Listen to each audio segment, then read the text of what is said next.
মাইয়া রে তোর কলসির ভেতর কি খাঁটি গরুর দুধ বেচতে এনেছি। ও রূপসী মাইয়া রে তোর কলসির ভেতর কি খাঁটি গরুর দুধ বেচতে এনেছি। দে না একটু খাই, দামটা আগে চাই, আর দে না একটু খাই। দামটা আগে চাই, তোদের মতো ভিড় খাওয়াদের চেনে রেখেছি।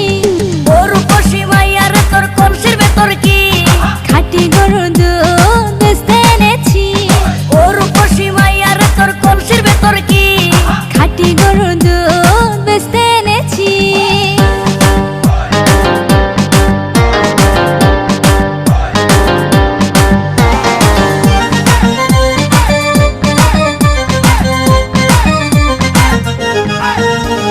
তোর দুধেতে আছে পানি, আমি কিন্তু সবই জানি। না খাওয়ালে জানবে সবাই তোর দুধেতে কোনো স্বাদ নাই।